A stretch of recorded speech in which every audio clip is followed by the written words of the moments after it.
Segunda de Corintios capítulo 8. No, esta es la mía, esta es la mía.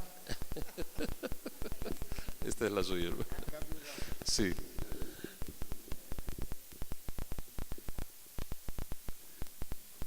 El servicio de hoy lo está dirigiendo un ministerio que fue uno de los primeros ministerios en la iglesia primitiva, la iglesia que nació ya en Monte Alto, la iglesia que nació de la misericordia de Dios. Ministerio de Obra Social, yo lo repito, es uno de los primeros ministerios que el Señor estableció, tanto que los primeros creyentes lo tenían todo en común y por bienestar colectivo, y fueron tan extremistas, por decirlo así, gloria a Dios, que hasta vendieron sus propiedades para que nadie padeciera necesidad. Eso sucedió allá en el inicio de la iglesia, y muchos han utilizado ese argumento para cometer fechorías en el nombre del Señor Jesús, pero hay poder en el nombre del Señor Jesús, que esta noche vamos a predicar de la generosidad propia del cristiano, porque he titulado La generosidad, característica de Dios, y por supuesto es una característica que trasciende hacia nosotros, porque Dios quiere que seamos imitadores de Él.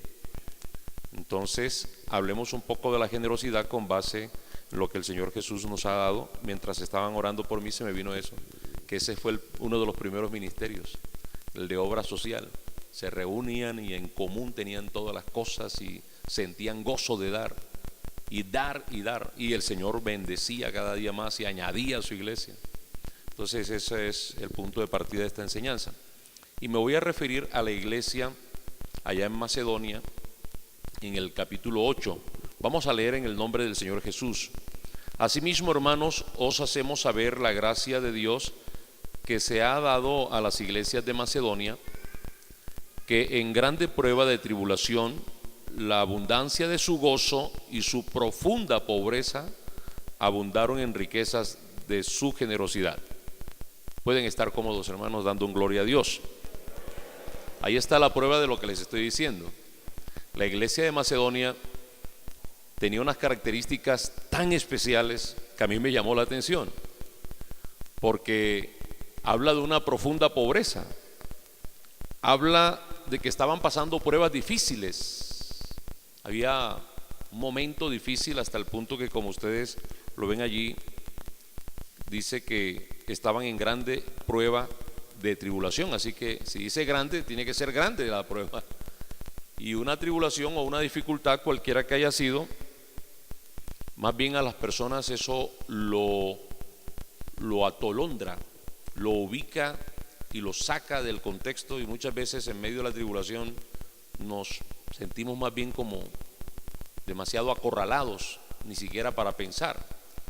Pero una iglesia que ha recibido de manera generosa de parte de Dios, que ha recibido revelación del nombre, que ha entendido el plan de Dios, tiene que ser generosa, aún en medio de las pruebas y las dificultades. Y es así como se rompe esa barrera de la dificultad. Y me gustó mucho la lectura que hizo mi esposa de la viuda de Sarepta, porque precisamente es una prueba fehaciente de que Dios responde cuando hay generosidad. Esa mujer bien pudo haber dicho: yo no te puedo dar esto que tengo aquí, es lo único que tengo. ¿Cómo te voy a dar esto? ¿Cómo te voy a dar esa arepita, esa harina que tengo allí y ese poquito de aceite? Si con eso es que yo por lo menos voy a esperar vivir unos días o unas horas, y cuando se agote con esta escasez que hay y no hay posibilidades de adquirirla, pues me dejaré morir. Pero ella, dice la porción que leímos, y me gustó esa parte, ya Dios había dado una orden. De pronto ni ella misma sabía que esa era una orden de Dios, pero como Él controla todo, los pensamientos de los buenos y de los malos, de los creyentes y los no creyentes, porque según tengo entendido, esa porción de la palabra nos enseña que esa mujer no era creyente, no hacía parte del pueblo de Dios. Pero a esa mujer, bajo la orden de Dios, Y el sentir de Dios reconoció en aquel varón la oportunidad de darlo todo. ¿Y qué le vino? No hubo escasez en ella hasta que pasó esa sequía impresionante que se estaba viviendo. Así que yo regreso nuevamente, después de ese pasaje de la viuda de Sarepta, a esta iglesia de Macedonia que está pasando dificultades, una iglesia en profunda pobreza, como dice allí. Estaban caracterizados por una desbordante alegría. Qué extraño, ¿no? Pobres pero alegres. A pesar de todo, abundaron en rica generosidad.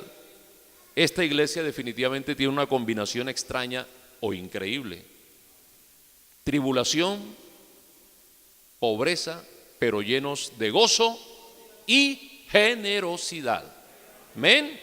Por eso el Señor la pone de ejemplo a través de este escrito y dice que realmente en ellos había algo muy especial. Y estoy seguro que fueron muy bendecidos posteriormente, después de esa leve tribulación. Así pues que dar con generosidad requiere sabiduría, entender para qué el Señor nos ha salvado, para qué nos sacó del mundo, para qué nos hizo hijos suyos. ¿Cómo es eso de que nosotros somos nuevas criaturas y nuestra naturaleza carnal, nuestra naturaleza humana, que siempre será de egoísmo, siempre será de mezquindad, se transforma en una naturaleza generosa, porque es la naturaleza de Dios? Amén.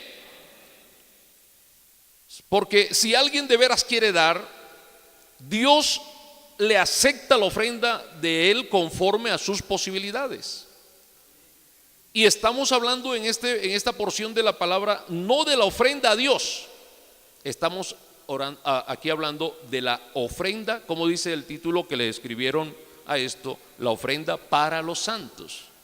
Hay santos que tienen necesidad y es posible que sea una situación que Dios ha propiciado para que usted que tiene pueda vivir un gozo inefable de dar, porque el dar produce gozo, no produce tristeza. El dar produce abundancia.